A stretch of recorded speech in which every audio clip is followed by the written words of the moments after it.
आपण आज राष्ट्रपती या टॉपिकला सुरुवात करूया. राष्ट्रपतीबद्दल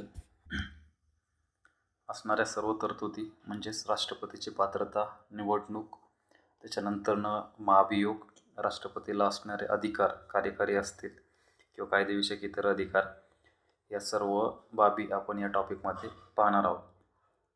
या टॉपिकची तयारी करताना आपण स्ट्रेट फॉरवर्ड ज्या गोष्टी आहेत, एकदम फॅक्च्युअल्स किंवा एक्झामच्या दृष्टीने महत्त्वाच्या अशा गोष्टीच आपण टॉपिकमध्ये कव्हर करणार आहोत. तर सुरुवातीला राज्यघटनेच्या भाग 5 मधील कलम 52 ते 78 मध्ये केंद्रीय कार्यकारी मंडळाबाबत तरतुदी आहेत. आता भाग 5 हे आपण ज्यावेळेस घटनेची वैशिष्ट्ये पाहिली, त्याच्यामध्ये भाग असतील, त्याच्यानंतर परिशिष्ट असतील, हे पाहिलं. तर यामधील 52 ते 78 हे कशा संबंधी आहे? केंद्रीय कार्यकारी मंडळ. याच्यामध्येच केंद्रीय कार्यकारी मंडळ म्हणजेच कोण येतं? दोन्ही सभागृह आणि राष्ट्रपती. तर पुढं आता राष्ट्रपतींची निवडणूक याबद्दल पाहूया की राष्ट्रपती हे खाली दिलेल्या सदस्यांनी बनलेल्या निर्वाचित मंडळाकडून निवडले जातात. म्हणजे आपल्याला माहीत आहे की राष्ट्रपती हे एका निर्वाचित मंडळाकडनं निवडले जातात. ज्या पद्धतीने PM किंवा CM किंवा संसद सदस्य, राज्यसभा सदस्य निवडले जातात, त्या पद्धतीने राष्ट्रपतींची निवड होत नाही, तर ती खालील जे काही दिलेले आहेत त्याच्यामधून एक निर्वाचित मंडळाकडून हे निवडले जातात. पहिलं आहे संसदेच्या दोन्ही सभागृहांचे निवडून आलेले सदस्य, म्हणजे लोकसभा आणि राज्यसभेचे निवडून आलेले सदस्य. ह्या तरतुदी खूप महत्त्वाच्या आहेत, त्याच्यावर रिपीटेड प्रश्न विचारले जातात. त्याच्यानंतर राज्य विधानसभांचे निवडून आलेले सदस्य आणि दिल्ली व पाँडिचेरी या केंद्रशासित प्रदेशांच्या विधानसभांचे निवडून आलेले सदस्य. तर ही जी दिल्ली आणि पाँडिचेरीचे म्हणजे UTच्या विधानसभेच्या बाबतीत ज्या तरतुदी आहेत, त्या 70वी घटना दुरुस्तीने काय केले? ॲड केलेलं आहे. आता इथं सर्वात महत्त्वाचं लक्षात ठेवायचं की राष्ट्रपतीच्या निवडणुकीसंबंधी कोणते सदस्य येणार आहेत? फक्त इलेक्टेड, म्हणजे जे सदस्य निवडून आलेले आहेत, फक्त आणि फक्त असेच सदस्य येतील. याच्यामध्ये कोण आलं? संसदेच्या दोन्ही सभागृहांचे निवडून आलेले, राज्य विधानसभाचे निवडून आलेले आणि दिल्ली आणि पाँडिचेरीचे निवडून आलेले. वन अँड ओनली इलेक्टेड, एवढंच लक्षात ठेवायचं कीवर्ड. संसदेच्या दोन्ही सभागृहांचे नामनिर्देशित सदस्य, राज्य विधानसभाचे नामनिर्देशित सदस्य, राज्य विधान परिषदांचे निवडून आलेले सदस्य किंवा नामनिर्देशित आणि दिल्ली व पुदुच्चेरी विधानसभांचे नामनिर्देशित सदस्य राष्ट्रपतींच्या निवडणुकीत भाग घेत नाहीत. बरोबर. म्हणजेच इथं संसदेच्या दोन्ही सभागृहांचे निवडून आलेले सदस्य म्हटलेले आहेत, म्हणजेच भाग घेणारे न घेणारे कोण असतील? नामनिर्देशित सदस्य.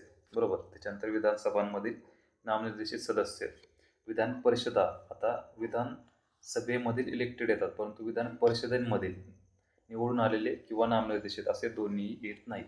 आणि दिल्ली व पुदुच्चेरीचे कोण राहिले? आता नामनिर्देशित सदस्य, हे राष्ट्रपतींच्या निवडणुकीत भाग घेत नाहीत. 104वी घटना दुरुस्ती कायदा 2019ने अँग्लो इंडियन समुदायाच्या लोकसभा आणि विधानसभा यांवर होणारी विशेष प्रतिनिधित्वाची नामांकन तरतूद बंद झाली. लेटेस्ट झालेली 104वी घटना दुरुस्ती 2019 यांनी काय केलं? लोकसभेवर जे संसदेत नाही म्हणता येणार, लोकसभेवर जे अँग्लो इंडियन समुदायाचं प्रतिनिधित्व होतं, लोकसभा आणि विधानसभा याच्यावर जे अँग्लो इंडियन समुदायाचं प्रतिनिधित्व होतं, त्याची तरतूद काय केली? बंद केली. म्हणजे ही रिझर्वेशन कॅन्सल केलं. 104वी घटना दुरुस्ती. राष्ट्रपतींची निवडणूक प्रमाणशीर प्रतिनिधित्वाच्या पद्धतीद्वारे एकल संक्रमणीय मतपद्धतीद्वारे घेतली जाते. निवडणुकीची पद्धत कशी आहे? प्रमाणशीर प्रतिनिधित्व, एकल संक्रमणीय. राष्ट्रपतीच्या निवडणुकीसंदर्भात सर्व शंका आणि विवादांची चौकशी सर्वोच्च न्यायालयाकडे केली जाते. सर्वोच्च न्यायालय यावर निर्णय देते व हा निर्णय काय असतो? अंतिम असतो. हे खूप महत्त्वाचं आहे. राष्ट्रपतीच्या निवडणुकीसंबंधीच्या सर्व विवादांची चौकशी कोण करतं? सर्वोच्च न्यायालय. आणि सर्वोच्च न्यायालयाने दिलेला निर्णय हा कसा असेल? अंतिम. निर्वाचन मंडळ अपूर्ण असल्याच्या आधारावर एखाद्या व्यक्तीच्या राष्ट्रपती म्हणून निवडून येण्यावर आव्हान दिले जाऊ शकत नाही. म्हणजे हे जे निर्वाचन मंडळ आहे त्याचे ते अपूर्ण असल्याच्या आधारावर एखादी व्यक्ती जर निवडून आली तर त्याच्या आधारावर याला आव्हान दिले जाऊ शकत नाही. तर राष्ट्रपतीची पात्रता काय असेल? राष्ट्रपती म्हणून निवडून येण्यासाठी पात्रता काय असावी की तो किंवा ती व्यक्ती भारताचा नागरिक असावा, वयवर्ष 35 पूर्ण केलेली असावीत, लोकसभा सदस्य म्हणून निवडून येण्यास पात्र असावा, हे खूप महत्त्वाचं आहे. पात्र असावा, तो लोकसभा सदस्य असावा किंवा नसावा असं नाही, तर तो लोकसभा सदस्य म्हणून निवडून येण्यास पात्र असावा, म्हणजे त्याची पात्रता लोकसभा सदस्य निवडून येण्याजोगी असावी. लाभाचे कोणतेही पद धारण केलेले नसावे. राष्ट्रपती पदाच्या निवडणुकीसाठी उमेदवाराच्या नामनिर्देशनावर किमान 50 मतदार प्रस्तावकांनी व किमान 50 मतदार अनुमोदकांनी सह्या करणे गरजेचे आहे. प्रेसिडेंटच्या बाबतीत लक्षात ठेवायचं 50-50 म्हणजेच काय तर वन डे. राष्ट्रपतीला 50-50 लक्षात ठेवायचं. राष्ट्रपती शपथ किंवा प्रतिज्ञा. पहिलं, निष्ठेने राष्ट्रपती पदाची कर्तव्य पार पाडेल. पुढं, राज्यघटना आणि कायद्याचे जतन, रक्षण आणि संरक्षण करेल. भारतातील लोकांच्या सेवेसाठी आणि कल्याणासाठी स्वतःला वाहून घेईल. अशा प्रकारच्या शपथ किंवा प्रतिज्ञा राष्ट्रपतीला घ्याव्या लागतात. पदाची शपथ भारताच्या सरन्यायाधीशांद्वारे दिली जाते आणि त्यांच्या अनुपस्थितीत उपलब्ध असलेल्या सर्वात वरिष्ठ न्यायालयांद्वारे ती दिली जाते. आता राष्ट्रपती पदाच्या शपथीला राष्ट्रपतींना शपथ कोण देतं तर भारताचे CGI. जर CGI अनुपस्थितीत असतील तर कोण देतं? सर्वात वरिष्ठ न्यायाधीश. हे इथं लक्षात घेतलं पाहिजे. पहिल्यांदा CGI राष्ट्रपतीची शपथ देतो, राष्ट्रपतींना शपथ देतो. तो नसेल तर कोण देतो? सर्वात वरिष्ठ जो न्यायाधीश असेल तो. राष्ट्रपती म्हणून कार्य करणारी किंवा राष्ट्रपतींचे कार्य पार पाडणारी इतर कोणतीही व्यक्ती देखील अशीच शपथ किंवा प्रतिज्ञा घेते. राष्ट्रपती कार्यालयाच्या राष्ट्रपती पदाच्या अटी, म्हणजे राष्ट्रपती पदासाठी अटी काय काय आहेत त्या पाहूयात. संसदेच्या कोणत्याही गृहाचा किंवा राज्य विधिमंडळाच्या कोणत्याही गृहाचा सदस्य असू नये. जर अशी कोणतीही व्यक्ती राष्ट्रपती म्हणून निवडून आली तर राष्ट्रपती म्हणून पद ग्रहण करण्याच्या तारखेला त्या सभागृहातील जागा रिक्त केली जाईल किंवा रिक्त केली असे मानले जाते.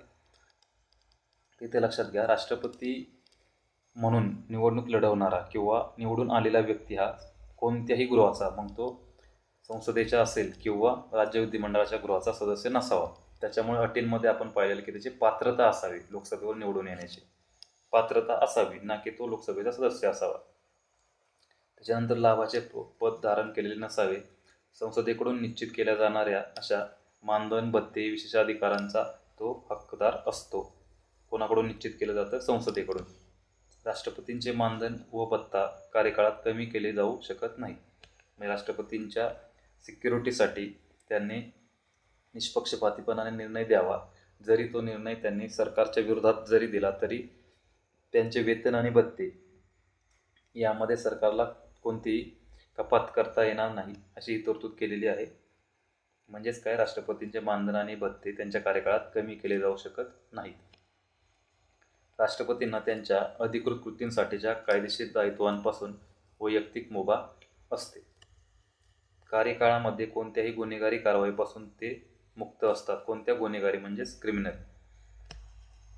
परंतु वैयक्तिक कृत्यांबद्दल म्हणजे दिवाणी कृत्यांबाबत किंवा कारवाईबाबत जर विचार केला तर 2 महिन्यांची पूर्वसूचना देऊन त्यांच्या कार्यकाळात त्यांच्या वैयक्तिक कृत्यांबाबत दिवाणी कार्यवाही सुरू केली जाऊ शकते. म्हणजेच बाकीच्यांप्रमाणेच फौजदारी कारवाई त्यांच्या कार्यकाळात करता येत नाही, परंतु 2 महिन्यांची पूर्वसूचना देऊन दिवाणी कारवाई मात्र सुरू केली जाऊ शकते. कार्यकाळ आहे काय आहे राष्ट्रपती पदाचा तर 5 वर्षे. राष्ट्रपती पदाचा कार्यकाळ 5 वर्षे. राजीनामा हे उपराष्ट्रपतीला उद्देशून राजीनामा देतात. महाभियोग प्रक्रियेद्वारे कार्यकाळाची समाप्ती होते. महाभियोग राष्ट्रपतीचा जो पदच्युत करण्याची जी प्रक्रिया आहे तिला आपण महाभियोग म्हणतो. महाभियोग चालवून तिला राष्ट्रपतींना संपूर्ण त्यांचा कालावधी समाप्त होण्याच्या पूर्वीही त्यांना पदावरून बाजूला केले जाऊ शकते. महाभियोग, इम्पिचमेंट. राजीनामा कोणाला उद्देशून देतात? उपराष्ट्रपतींना. राष्ट्रपती 5 वर्षांच्या कार्यकाळाकडे पलीकडेही पद धारण करू शकतो. आता ज्यावेळेस राष्ट्रपतींचे 5 वर्ष पूर्ण होतात, परंतु पुढील राष्ट्रपतींची निवडणूक किंवा नेमणूक जोपर्यंत झालेली नसते, जर तोपर्यंत झालेली नसेल तर राष्ट्रपती काय करतात, 5 वर्षापेक्षा जास्त काळासाठी ते पद धारण करू शकतात किंवा त्या पदावर राहतात. किती वेळा निवडणूक किंवा लढवू शकतात किंवा निवडून येऊ शकतात. अमेरिकेमध्ये मात्र एखादी व्यक्ती 2 पेक्षा अधिक वेळा राष्ट्राध्यक्ष पदावर निवडून येऊ शकत नाही. उदाहरणार्थ बराक ओबामा. तर बराक ओबामा 2 वेळा अमेरिकेचे राष्ट्राध्यक्ष झाले. त्यांना त्यापेक्षा जास्त कालावधीसाठी पदावर निवडून येता येणार नाही. परंतु भारताचा विचार केला तर कितीही वेळा निवडणूक लढू शकतो किंवा निवडून येऊ शकतो. आता पाहिलं आपण की राष्ट्रपतींना महाभियोग प्रक्रियेद्वारे पदावरून पदच्युत केले जाऊ शकते. त्या महाभियोग प्रक्रियेसंबंधी राज्यघटनेचे उल्लंघन केल्याबद्दल महाभियोग प्रक्रियेद्वारे राष्ट्रपतींना त्यांच्या पदावरून हटवले जाऊ शकते. एकच कारण दिले, ते म्हणजे राज्यघटनेचं उल्लंघन. संविधानात राज्यघटनेचे उल्लंघन या वाक्याचा अर्थ स्पष्ट करण्यात आलेला नाही. आता हे खूप इंटरेस्टिंग. राष्ट्रपतींना पदावरून पदच्युत करण्यासाठी कोणते कारण दिले? संसदेच्या कोणत्याही सभागृहाला महाभियोगाची प्रक्रिया सुरू करता येते. महाभियोगाच्या प्रक्रियेबद्दल आपण लक्षात घेतलं पाहिजे की संसदेच्या कोणत्याही, म्हणजे लोकसभा किंवा राज्यसभा, कोणत्याही सभागृहातून ही प्रक्रिया सुरू होऊ शकते. आरोपांवर सभागृहाच्या 1/4 किती 1/4 सदस्यांनी सह्या करणे आणि राष्ट्रपतीला 14 दिवसांची तशी लेखी पूर्वसूचना देणे आवश्यक आहे. आता जर महाभियोगाची प्रक्रिया सुरू करायची असेल तर या आरोपांवर 1/4 सभागृहाच्या कोणत्याही, समजा फॉर एक्झाम्पल लोकसभेमध्ये हा ठराव मांडला जाईल, तर लोकसभेच्या 1/4 सदस्यांनी काय केलं पाहिजे, याच्यावर सह्या केल्या पाहिजेत आणि राष्ट्रपतीला 14 दिवसांच्या आत कशी लेखी पूर्वसूचना देणे आवश्यक आहे. सभागृहाच्या 2/3 बहुमताने महाभियोग ठराव संमत झाल्यानंतर तो सभागृहाच्या दुसऱ्या सभागृहाकडे पाठवला जातो, जे त्या सभागृहांची चौकशी करण्याचे काम करतात. म्हणजेच 1/4 सदस्यांनी काय केलं पाहिजे, सह्या केल्या पाहिजेत, बरोबर. परंतु ह्या 1/4 सदस्यांनी सह्या केल्यानंतर तो जो असेल इम्पिचमेंटचा प्रस्ताव, तो मांडला जाईल सभागृहामध्ये आणि सभागृहाच्या 2/3 सदस्यांनी काय केलं पाहिजे, सदस्यांच्या बहुमताने त्याला मान्यता दिलेली पाहिजे किंवा बहुमताने तो महाभियोग ठराव संमत केलेला पाहिजे. मान्य किंवा संमत म्हणता येईल आपल्याला. तर हे आकडे महत्त्वाचे आहेत, 1/4 आणि 2/3.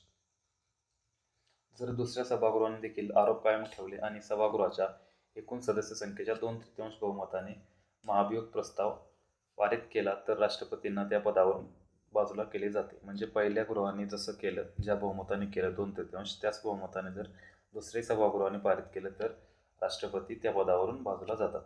महाभियोग ही अर्धन्यायिक प्रक्रिया आहे. इथं ही गोष्ट लक्षात घेण्याजोगी आहे की महाभियोग ही कशी अर्धन्यायिक प्रक्रिया आहे.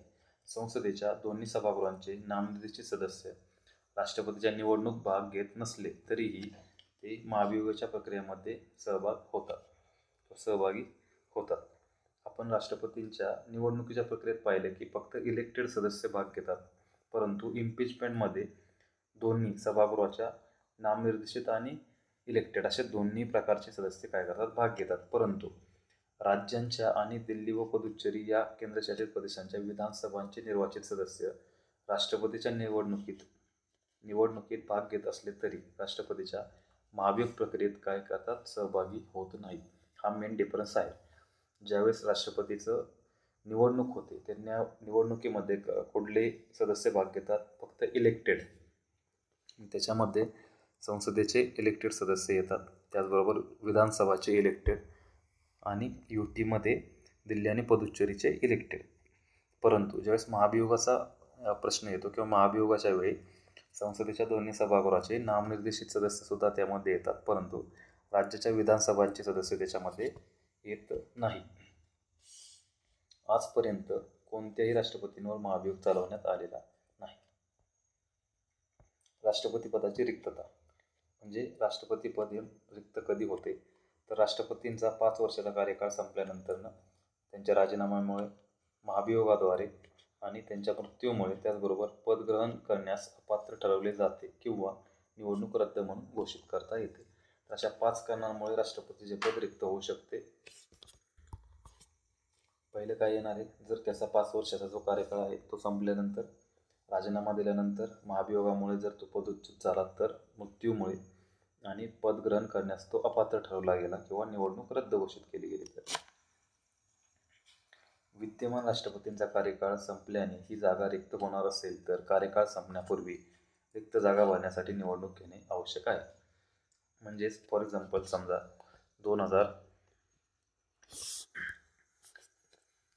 2025 साली राष्ट्रपतीची जागा रिक्त होणार असेल तर 2025च्या अगोदर, म्हणजे ती जागा रिक्त होण्याच्या अगोदर तिथं नवीन राष्ट्रपतीची निवडणूक होणे आवश्यक आहे. नवीन राष्ट्रपतीच्या निवडणुकीच्या आयोजनासाठी विलंब झाल्यास निवृत्त होणारा राष्ट्रपती हे निवडणुकीनंतर येणारे नवीन राष्ट्रपती पद ग्रहण करेपर्यंत आपल्या पदावर कायम राहतात. म्हणजे जरी त्यांची 5 वर्षाचा पिरियड संपला तरी सुद्धा जोपर्यंत नवीन येणारे राष्ट्रपती निवडून येत नाहीत तोपर्यंत जुने राष्ट्रपती हे काय करतात, पदावर राहतात. ही तरतूद का केली असेल, कारण की राष्ट्रपती हे खूप महत्त्वाचं आणि प्रमुख पद आहे, तर ते प्रमुख पद कधीही रिक्त नसावं म्हणून ही तरतूद केलेली आहे. राजीनामा, पदच्युती, मृत्यू किंवा इतर कारणांमुळे पद रिकामे झाल्यास निवडणूक अशी जागा रिक्त झाल्याच्या तारखेपासून 6 महिन्यांच्या आत घेण्यात यावी. म्हणजे जर पद रिकामं झालं, कारणे कोणती, राजीनामा, पदच्युती, मृत्यू किंवा इतर कारणे, तर काय करायचे, निवडणूक 6 महिन्यांच्या आत घ्यायची. नवनिर्वाचित राष्ट्रपतींचा कार्यकाळ हा 5 वर्षाच्या पूर्ण कालावधीसाठी पदावर राहतात. या सर्व कारणांमुळे जर पद रिकामं झालं, नवीन राष्ट्रपती आले, निवडणूक झाली, नवीन राष्ट्रपती आले, तर त्यांचा कार्यकाळ हा 5 वर्षासाठीच असेल. राष्ट्रपतीच्या पदाचा राजीनामा, पदच्युती, मृत्यू किंवा इतर कारणामुळे पद रिक्त होते तेव्हा नवीन राष्ट्रपती निवडून येईपर्यंत उपराष्ट्रपती हे राष्ट्रपती म्हणून काम पाहतात. अनुपस्थिती, आजारपण किंवा इतर कोणत्याही कारणामुळे विद्यमान राष्ट्रपती आपले कार्य पार पाडू शकत नसतील तेव्हा उपराष्ट्रपती राष्ट्रपती पदाचे कार्य पार पाडतात. अनुपस्थितीत असेल म्हणजे नवीन सध्याचे राष्ट्रपती हे अनुपस्थितीत असेल, आजारी असतील किंवा इतर कोणत्याही कारणामुळे जर सध्याचे विद्यमान राष्ट्रपतीही आपले कार्य पार पाडू शकत नसतील तर काय करतात, उपराष्ट्रपती हे राष्ट्रपतीचे कार्य पार पाडतात. उपराष्ट्रपतीचे पद रिक्त असल्यास भारताचे सरन्यायाधीश किंवा त्याचेही पद रिक्त असेल तर सर्वोच्च न्यायालयातील सर्वात ज्येष्ठ न्यायाधीश राष्ट्रपती म्हणून कार्य पार पाडतो. हे खूप महत्त्वाचं आहे. पहिल्यांदा उपराष्ट्रपती नसेल तर CJI आणि CJI नसेल तर सर्वोच्च न्यायालयातला सर्वात ज्येष्ठ न्यायाधीश, कोणताही नाही, सर्वात ज्येष्ठ. जेव्हा एखादा व्यक्ती राष्ट्रपती म्हणून काम करत असते किंवा राष्ट्रपतींचे कार्य पार पाडत असते तेव्हा त्या व्यक्तीला राष्ट्रपतींचे सर्व अधिकार आणि सुरक्षा प्राप्त होतात. मानधन, भत्ते, विशेष अधिकारही त्या व्यक्तीला मिळतात. राष्ट्रपतींचे अधिकार व कार्य. आता पाहूया आपण राष्ट्रपतींचे अधिकार कोणकोणते आहेत आणि कार्य कोणकोणते आहेत. पहिलं कार्यकारी. आता हे जे 7 अधिकार दिलेत ते पुढे आपण डिटेल्समध्ये पाहणार आहोत.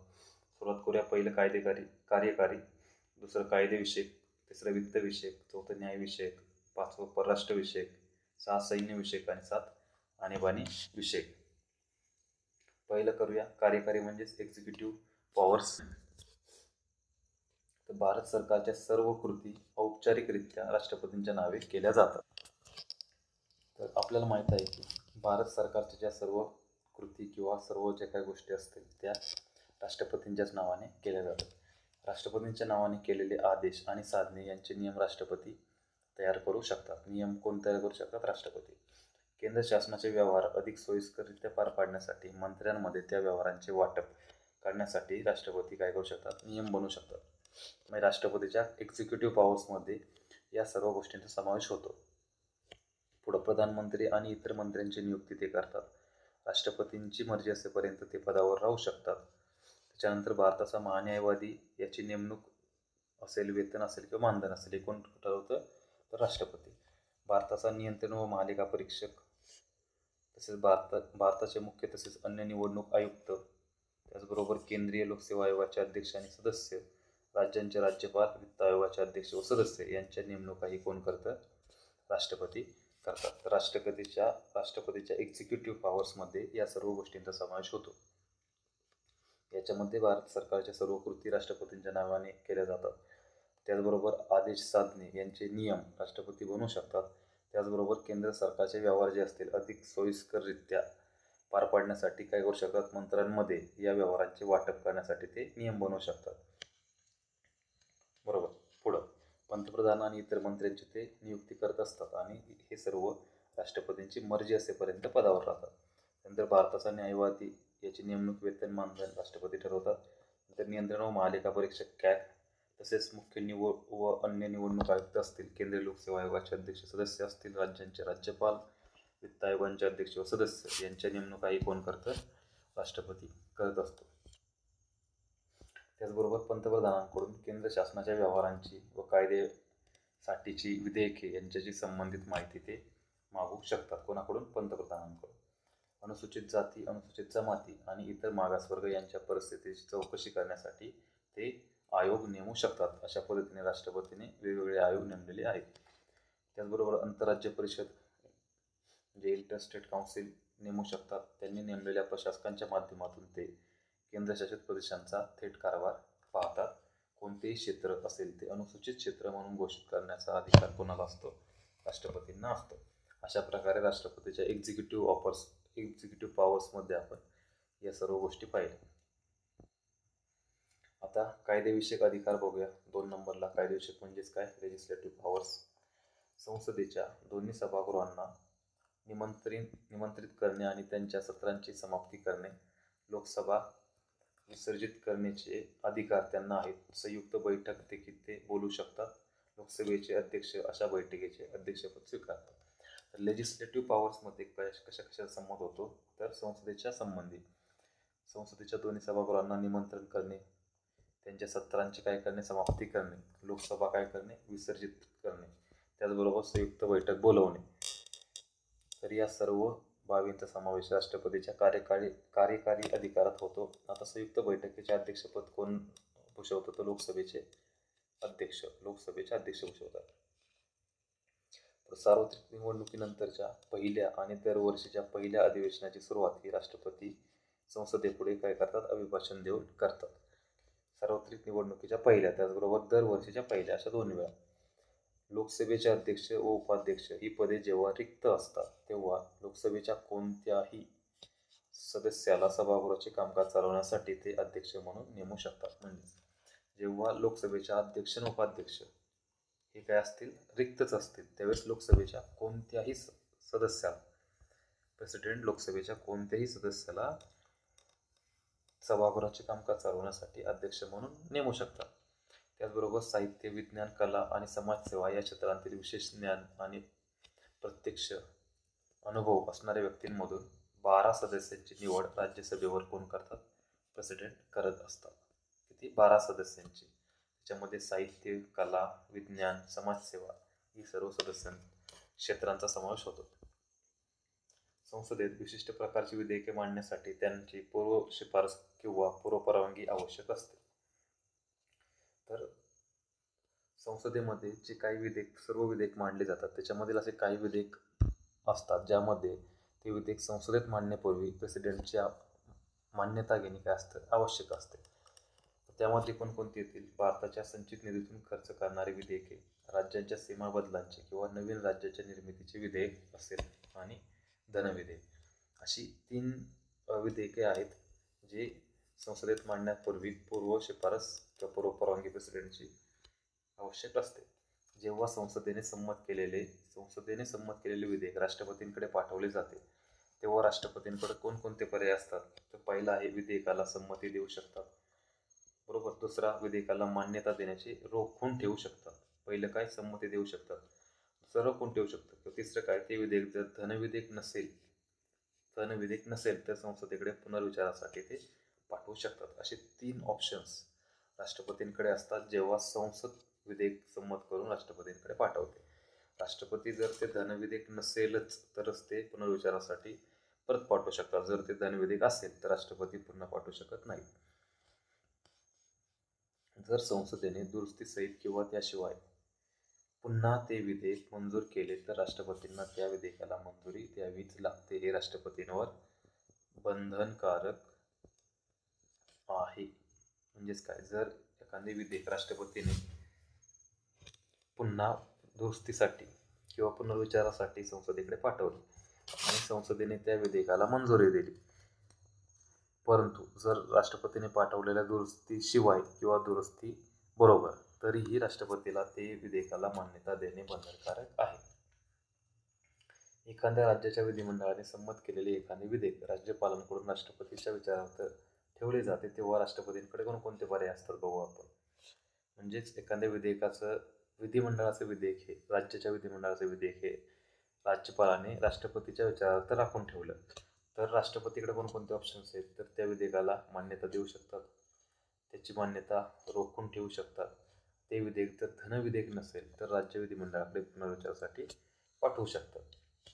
जर घटक राज्यांच्या विधिमंडळाने पुन्हा ते विधेयक संमत केले आणि पुन्हा राष्ट्रपतींकडे त्यांच्या विचारार्थ पाठवले तर राष्ट्रपतींना त्याला मान्यता देणे त्यांच्यासाठी बंधनकारक नाही. संसदेच्या बाबतीत बंधनकारक आहे.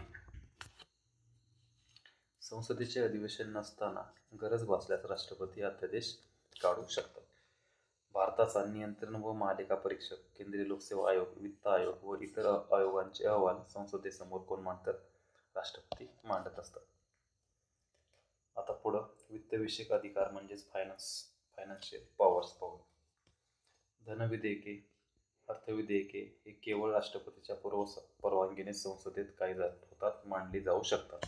धनविधेयके असतील आणि अर्थविधेयके वार्षिक आर्थिक विवरणपत्र यांच्या वतीने संसदेसमोर मांडले जाते. म्हणजे जे आपलं वार्षिक आर्थिक विवरणपत्र आहे म्हणजेच अर्थसंकल्प ते राष्ट्रपतीच्या वतीने संसदेसमोर मांडले जाते. त्यांच्या शिफारसीशिवाय कोणतीही अनुदानासाठी मागणी करता येत नाही. अनुदानाच्या मागणीसाठी राष्ट्रपतींची शिफारस ही खूप महत्त्वाची आहे. आकस्मिक खर्च करण्यासाठी आकस्मिक निधीतून अग्रिम करू शकतात. दर 5 वर्षांनी वित्त आयोगाची स्थापना ही राष्ट्रपती करू शकतात. हे सर्व राष्ट्रपतीच्या वित्तविषयक अधिकार म्हणजेच फायनान्शियल पॉवर्सच्या अंतर्गत येतात. पुढं न्यायविषयक अधिकार म्हणजेच ज्युडिशियल पॉवर आपण पाहूया. सर्वोच्च व उच्च न्यायालयाचे सरन्यायाधीश आणि न्यायाधीश यांची नेमणूक राष्ट्रपती करतात. हे खूप महत्त्वाचं आहे. सरन्यायाधीश असेल आणि न्यायाधीश यांची नेमणूक कोण करतात? प्रेसिडेंट. कायद्याच्या प्रश्नावर ते सर्वोच्च न्यायालयाचा सल्ला देऊ शकतात, सर्वोच्च न्यायालयाचा सल्ला घेऊ शकतात. सर्वोच्च न्यायालयाने दिलेला सल्ला राष्ट्रपतींवर बंधनकारक नाही. हे खूप महत्त्वाचं आहे. ज्युडिशियल पॉवरमध्ये कायद्याचा एखादा प्रश्न उभा राहिला तर त्याच्यामध्ये मार्गदर्शन म्हणून राष्ट्रपती सर्वोच्च न्यायालयाचा सल्ला घेऊ शकतात, परंतु घेतलेला सल्ला हा राष्ट्रपतींवर बंधनकारक नसतो.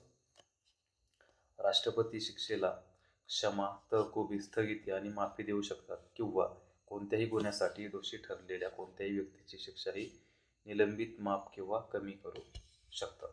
शिक्षेच्या बाबतीत हा शिक्षेचा जो तरतुदी आहे त्याही ज्युडिशियल पॉवरच्या अंतर्गत येतात. या अंतर्गत राष्ट्रपती शिक्षेला क्षमा करू शकतात, तहकुबी करू शकतात, स्थगिती देऊ शकतात, त्याचबरोबर माफी देऊ शकतात. पुढं परराष्ट्रविषयक अधिकार म्हणजेच डिप्लोमॅटिक पॉवर्स. याच्यामध्ये आंतरराष्ट्रीय तह आणि करार राष्ट्रपतींच्या वतीने केले जातात. पुढं सैन्यविषयक अधिकार म्हणजेच मिलिटरी पॉवर्स. राष्ट्रपती भारताच्या संरक्षण दलाचे सरसेनापती असतात. ते सैन्य दल, नौदल आणि वायुदल यांचे प्रमुखांची काय करतात? नियुक्ती राष्ट्रपती करीत असतात. पुढं आणीबाणीविषयक अधिकार म्हणजेच इमर्जन्सी पॉवर्स. हे आपण पाहिलेलं आहे इमर्जन्सी टॉपिकमध्ये. 352 नुसार राष्ट्रीय आणीबाणी, 356 आणि 365 नुसार राष्ट्रपती राजवट, त्यालाच घटनात्मक आणीबाणी असे म्हटलं जातं, आणि 360 नुसार आर्थिक आणीबाणी. आता आपण राष्ट्रपतींचा नकार अधिकार म्हणजेच व्हेटो पॉवर याविषयी माहिती घेऊ.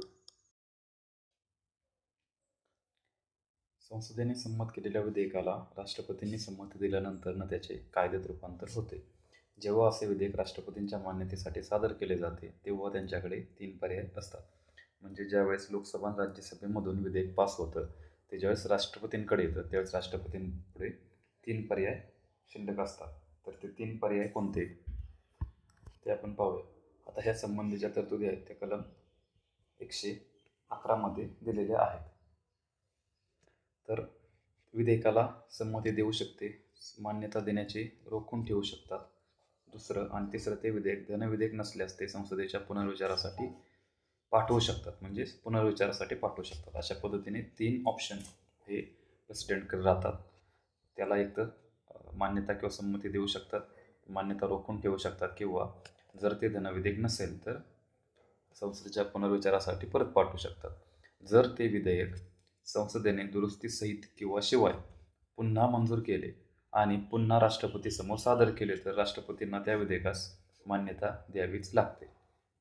म्हणजे ज्यावेळेस राष्ट्रपती पुनर्विचारासाठी परत पाठवेल आणि संसद ती पुन्हा मान्य करून जर त्यांनी राष्ट्रपतींकडे पाठवलं तर त्यावेळेस मात्र राष्ट्रपतींना मान्यता देणे कंपल्सरी आहे.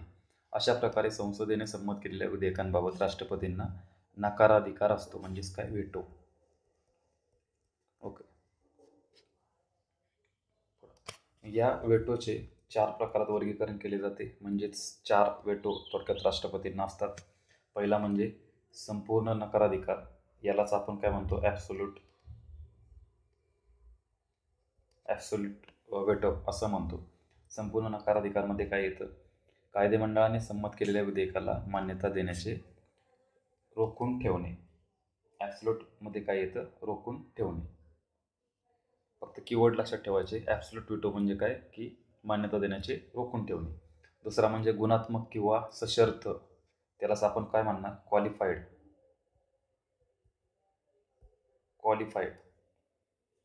गुणात्मक किंवा सशर्त म्हणजेच काय, क्वालिफाईड म्हणजेच काय, अधिक विशेष बहुमताच्या आधारे या नकाराधिकारांवर कायदेमंडळात मात केली जाऊ शकते.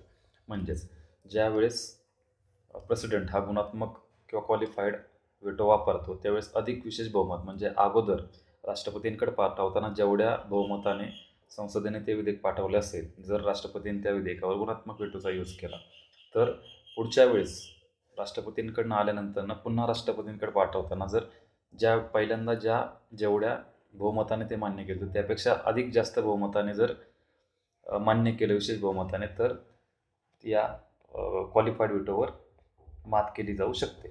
पुढं तात्पुरता नकाराधिकार किंवा निलंबनात्मक नकाराधिकार, यालाच आपण काय म्हणणार आहे, सस्पेन्सिव्ह. ओके. तात्पुरता किंवा निलंबनात्मक नकाराधिकार, या नकाराधिकारांवर कायदेमंडळ साध्या बहुमताच्या आधारे मात करू शकते. तर तात्पुरता व्हेटो, ज्याला आपण सस्पेन्सिव्ह व्हेटो किंवा टेम्पररी असं पण म्हणतो, टेम्पररी सस्पेन्सिव्ह व्हेटो, तर साध्या बहुमताच्या आधारे कायदेमंडळ याच्यावर मात करू शकते. आणि चौथा आहे तो पॉकेट व्हेटो, म्हणजेच कायदेमंडळाने पारित केलेल्या विधेयकांबाबत कोणतीही कृती न करणे. पॉकेट व्हेटो म्हणजे काय, थोडक्यात काहीही न करणे, त्याला आपण पॉकेट व्हेटो असं म्हणतो. अशा पद्धतीने नकाराधिकाराचे 4 प्रकार आहेत. पहिलं संपूर्ण नकाराधिकार म्हणजेच ॲब्सोल्यूट व्हेटो, म्हणजेच काय, कायदेमंडळाने संमत केलेल्या विधेयकाला मान्यता देण्याचे रोखून ठेवणे. फक्त कीवर्ड लक्षात ठेवायचे, ॲब्सोल्यूट व्हेटो रोखून ठेवणे. क्वालिफाईड व्हेटो, अधिक विशेष बहुमताच्या आधारे कायदेमंडळ याच्यावर मात करू शकते. सस्पेन्सिव्ह व्हेटो म्हणजे काय, साध्या बहुमताच्या आधारे याच्यावर कायदेमंडळ मात करू शकते. आणि पॉकेट व्हेटो म्हणजे काय, की काही न करणे, कोणतीही कृती न करणे. अशा प्रकारचे 4 व्हेटो आहेत. परंतु भारताच्या राष्ट्रपतींना 3च प्रकारचे व्हेटो आहेत. एक प्रकारचा व्हेटो नाही, 3 प्रकारचे व्हेटो आहेत. या 3 प्रकारच्या नकाराधिकारांमध्ये कोणता, संपूर्ण नकाराधिकार म्हणजेच ॲब्सोल्यूट व्हेटो, त्याच्यानंतरनं निलंबनात्मक नकाराधिकार जो आपण पाहिला म्हणजे सस्पेन्सिव्ह व्हेटो, आणि पॉकेट व्हेटो. अशा प्रकारचे 3च प्रकारचे व्हेटो जे आहेत ते भारताच्या राष्ट्रपतींना आहेत. पहिला कोणता, संपूर्ण किंवा त्यालाच आपण ॲब्सोल्यूट असं म्हणू. दुसरा निलंबनात्मक किंवा तात्पुरता, त्याला सस्पेन्सिव्ह असं म्हणू, टेम्पररी सस्पेन्सिव्ह. आणि तिसरा म्हणजे पॉकेट व्हेटो. मग राहिला कोणता, तर क्वालिफाईड म्हणजेच गुणात्मक नकाराधिकार जो आहे तो भारताच्या राष्ट्रपतींना नाही. भारताच्या राष्ट्रपतींना सशर्त नकाराधिकार, म्हणजेच त्याला काय म्हणू आपण, गुणात्मक, सशर्त म्हणण्यापेक्षा इथं क्वालिफाईड. आणि शक्यतो तुम्ही इंग्लिश वर्ड्स जे आहेत ते जास्त करून लक्षात ठेवा, कारण की अगेन आता समजा इथं गुणात्मक, सशर्त असे डबल वर्ड्स शब्द आपल्याला लक्षात ठेवायला लागतात. त्यापेक्षा सरळ सरळ क्वालिफाईड लक्षात ठेवा, ॲब्सोल्यूट, सस्पेन्सिव्ह आणि पॉकेट व्हिटो अशा पद्धतीने. सशर्त नकाराधिकार नाही, तसे नकाराधिकार अमेरिकेच्या राष्ट्राध्यक्षांना उपलब्ध आहेत. म्हणजे अमेरिकेच्या राष्ट्राध्यक्षांना हे 4ही व्हिटो उपलब्ध आहेत. भारताचा जर विचार केला तर भारताच्या प्रेसिडेंटला ह्याच्यातला क्वालिफाईड व्हिटो अवेलेबल नाही. आता जे 3 व्हिटो आपण भारताच्या राष्ट्रपतींना पाहिले तर ते डिटेल्समध्ये पाहूया. पहिला आहे निरंकुश किंवा संपूर्ण नकाराधिकार, त्यालाच आपण काय म्हणू, ॲब्सोल्यूट व्हिटो. त्याच्यामुळे इंग्लिश वर्ड जास्त करून तुम्ही लक्षात घ्या. संसदेने पारित केलेल्या एखाद्या विधेयकाला मान्यता देण्याचे रोखून ठेवणे, अशा वेळी ते विधेयक संपुष्टात येते आणि त्याचे कायद्यात रूपांतर होत नाही. म्हणजे ज्यावेळेस ॲब्सोल्यूट व्हिटोचा वापर होतो, बरोबर, त्यावेळेस काय होतं, त्या विधेयकाचं संपुष्टात येऊन मग ते विधेयक एंड होऊन त्याचं कायद्यात रूपांतर होत नाही. ॲब्सोल्यूट व्हिटो म्हणजे काय आपण पाहिलं होतं की मान्यता देण्याचे रोखून ठेवणे. ॲब्सोल्यूट म्हणलं की फक्त एकच लक्षात ठेवायचं, रोखून ठेवणे. या नकाराधिकाराचा वापर खाजगी व्यक्तीने सादर केलेले विधेयक व सरकारी विधेयकांच्या संदर्भात जेव्हा मंत्रिमंडळ राजीनामा देते तेव्हा केला जातो. म्हणजे हा जो ॲब्सोल्यूट व्हिटो आहे त्याचा वापर कधी कधी होतो ज्यावेळेस खाजगी व्यक्तीने एखादं विधेयक सादर केलेलं असतं, आणि दुसऱ्यांदा कधी तर सरकारी विधेयकाच्या संदर्भात जेव्हा मंत्रिमंडळ राजीनामा देते. म्हणजे हे दोन्हीही बाबतीत, सरकारी आणि खाजगी दोन्ही बाबतीत या व्हिटोचा वापर केला जातो. पुढे 1954 साली राष्ट्रपती डॉक्टर राजेंद्र प्रसाद यांनी पेप्सू विनियोग विधेयकाला संमती देण्याचे रोखून ठेवले होते. तर हे पेप्सू बिल कशा संबंधी होतं, तर Patiala and east Punjab states union म्हणजेच पेप्सू या संबंधी होतं. तर राजेंद्र प्रसाद यांनी काय केलं तर पेप्सू या बिलाला संमती देण्याचे रोखून ठेवले होते. म्हणजेच काय, त्यांनी ॲब्सोल्यूट व्हिटोचा वापर केला होता. पुढे 1991 मध्ये राष्ट्रपती आर व्यंकटरमण यांनी संसद सदस्यांचे वेतन, भत्ते व निवृत्ती वेतन या घटनादुरुस्त्या विधेयकाला मान्यता देण्याचे रोखून ठेवले होते. म्हणजे ह्याच्यावर बऱ्याच वेळा प्रश्न आल्यात, लक्षात ठेवायचं. साल 1954 राजेंद्र प्रसाद पेप्सू, त्याच्यानंतर 1991 आर व्यंकटरमण संसद सदस्यांचे वेतन व भत्ते या संबंधीचे, बरोबर. तर अशा पद्धतीने ॲब्सोल्यूट व्हिटोचा वापर ज्या 2 प्रेसिडेंटनी केला त्याची उदाहरणं आपल्याला आहेत. पुढचा आहे तात्पुरता किंवा निलंबनात्मक अधिकार, त्यालाच आपण टेम्पररी सस्पेन्सिव्ह व्हिटो असं म्हणू. इंग्लिश नेम जास्त करून लक्षात ठेवा. जेव्हा एखादे विधेयक राष्ट्रपतीकडून संसदेच्या पुनर्विचारासाठी पाठवले जाते त्यावेळी राष्ट्रपतींनी या नकाराधिकाराचा वापर केलेला असतो, सस्पेन्सिव्ह व्हिटोचा. संसदेने दुरुस्ती करून किंवा दुरुस्तीशिवाय साध्या बहुमताने असे विधेयक पुन्हा पारित केले आणि राष्ट्रपतींकडे पाठवले तर त्या विधेयकाला मान्यता देणे राष्ट्रपतींवर बंधनकारक असणार आहे. म्हणजे सस्पेन्सिव्ह व्हिटोचा थोडक्यात वापर काय असेल तर पुन्हा ते विधेयक संसदेकडे पुनर्विचारासाठी पाठवणे इतकाच त्याचा वापर आहे. परंतु याच्यामध्ये पण ज्यावेळेस आपण तरतूद पाहिली की ज्यावेळेस राष्ट्रपती तशी संसदेकडे पाठवेल आणि त्या विधेयकावर संसद जरी दुरुस्ती करेल किंवा दुरुस्तीशिवाय जरी पुन्हा पाठवेल साध्या बहुमताने, तरी पण ते विधेयक राष्ट्रपतींनी त्याला मान्यता देणे त्याच्यावर राष्ट्रपतींवर बंधनकारक असेल. धनविधेयक संदर्भात राष्ट्रपतींना नकाराधिकार वापरता येत नाही. राष्ट्रपती एकतर धनविधेयकाला मान्यता देऊ शकतात किंवा मान्यता देण्याचे रोखून ठेवू शकतात, मात्र ते विधेयकाला पुन्हा संसदेकडे पुनर्विचारासाठी पाठवू शकत नाहीत. ही खूप महत्त्वाची गोष्ट आहे. कुठल्या पण बाबतीत पुनर्विचारासाठी जर विचार आला, जर तिथं बाबा आली तर धनविधेयकाच्या बाबतीत तरतुदी सामान्य विधेयकापेक्षा वेगळ्या आहेत. तर धनविधेयकाच्या संदर्भात राष्ट्रपतींना हा टेम्पररी सस्पेन्सिव्ह व्हिटो वापरता येत नाही. आता याचं कारण काय असणार आहे की धनविधेयक हे एक महत्त्वाचं आर्थिक बिल असतं. जर ते लवकर मान्य नाही झालं तर संपूर्ण राज्याच्या आर्थिक बाबींमध्ये त्याचा विपरीत परिणाम होऊ शकतो. हे एक त्याच्या मागचं कारण आहे की ते वेळेत धनविधेयक मान्य व्हावं म्हणून. तिसरा पॉकेट व्हिटो. राष्ट्रपती एखादे विधेयक मंजूर करत नाही किंवा मान्यता देत नाही किंवा ते पुनर्विचारासाठीही पाठवत नाहीत तर ते विधेयक अमर्यादित काळासाठी अनिर्णित ठेवले जाते. पॉकेट व्हिटो म्हणजे काय, थोडक्यात मागे पाहिल्याप्रमाणे की काहीही न करणे, त्याच्यावर पारितही न करणे किंवा ते अमान्यही न करणे, ते फक्त ॲज इट इज ठेवणे अमर्यादित काळासाठी. अमेरिकेमध्ये संबंधित विधेयक पुनर्विचारासाठी 10 दिवसांच्या आत परत पाठवावे लागते. म्हणून अमेरिकेच्या राष्ट्राध्यक्षांच्या पॉकेट व्हेटोपेक्षा भारताच्या राष्ट्रपतींचा पॉकेट व्हेटो हा व्यापक आहे. आता जर आपण अमेरिकेचा आणि इंडियाच्या प्रेसिडेंटचा जर पॉकेट व्हेटोचा जर विचार केला तर अमेरिकेच्या राष्ट्रात अध्यक्षांकडे ज्यावेळेस हे बिल येतं तर ते बिल जर प्रेसिडेंटकडे आले तर ते प्रेसिडेंटने 10 दिवसांच्या आत 10 डेज 10 दिवसांच्या आत ते परत पाठवणं गरजेचं आहे. पण इंडियाच्या बाबतीत हा कालावधी अनलिमिटेड आहे, कोणतेही याच्यामध्ये दिलेलं नाही. म्हणून ॲट द एंड अमेरिकेच्या राष्ट्राध्यक्षांपेक्षा इंडियाच्या प्रेसिडेंटचा पॉकेट व्हेटोचा अधिकार हा मोठा आहे. 1986 राष्ट्रपती ज्ञानी झैल सिंग यांनी भारतीय पोस्ट ऑफिस घटना दुरुस्ती विधेयकाबाबत पॉकेट व्हेटोचा नकाराधिकाराचा उपयोग केला होता. ही जी उदाहरणं आहेत ना, याच्यावर रिपीटेड खूप प्रश्न येत आहेत. मागचे जे आपण पाहिलं राजेंद्र प्रसाद असतील आणि व्यंकटरमण, त्याच्यानंतर आता ज्ञानी झैल सिंग, तर हे साल, राष्ट्रपतींची नावं आणि कोणकोणते विधेयक होते तर हे आपल्याला माहीत असणं गरजेचं आहे. आता घटक राज्यांतील कायद्यांविषयीचा राष्ट्रपतींचा नकाराधिकार. आता आपण संसदेचा पाहिला, पण जर राज्यांच्या कायद्यांचा जर विचार केला तर त्याच्या संबंधी कोणकोणते नकाराधिकार आहेत तर हे कलम, जेव्हा घटक राज्याच्या विधिमंडळाने पारित केलेले विधेयक हे राज्यपालांसमोर त्यांच्या संमतीसाठी सादर केले जातात, त्यांच्यापुढे 4 पर्याय असतात. आता हे कलम 200 मध्ये दिलेलं आहे. तिकडे राष्ट्रपतींचं कलम 111 मध्ये. पहिला पर्याय कोणता आहे? सेम, त्याला संमती देऊ शकतात, संमती देण्याचे रोखून ठेवू शकतात. राज्यपाल ते विधेयक जर धनविधेयक नसेल तर राज्य विधिमंडळाच्या पुनर्विचारासाठी परत पाठवू शकतात. सेम टू सेम आहे प्रेसिडेंटसारखं. एक फक्त याच्यात एक्स्ट्रा आले, ते म्हणजे राज्यपाल ते विधेयक राष्ट्रपतींच्या विचारार्थ राखून ठेवू शकतात. हा जो 4था मुद्दा आहे तो राज्यपालांकडे एक्स्ट्रा आहे की तो राष्ट्रपतींच्या विचारासाठी राखून ठेवू शकतात.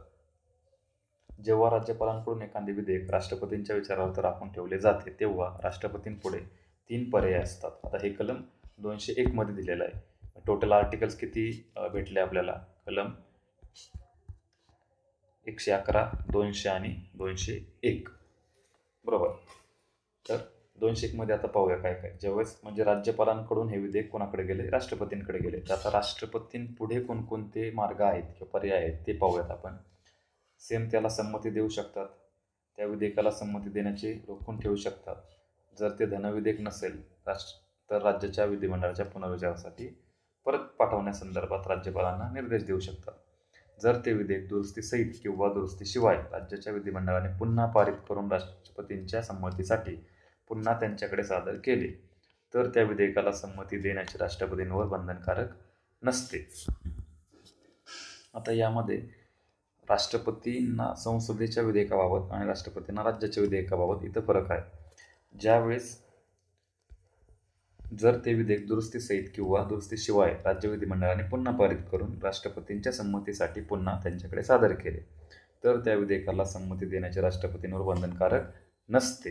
परंतु हे जर संसदेच्या बाबतीत जर विचार केला आपण, जर राष्ट्रपतीने ते विधेयक संसदेकडे पुनर्विचारासाठी पाठवले, संसदेने त्या विधेयकावर दुरुस्त्या करून किंवा न करता जरी राष्ट्रपतींकडे पाठवलं तर तिकडच्या बाबतीत राष्ट्रपतींना त्या विधेयकांना मान्यता देणं बंधनकारक असतं. म्हणजे संसदेच्या बाबतीत हे बंधनकारक असतं, राज्यांच्या बाबतीत बंधनकारक नसतं.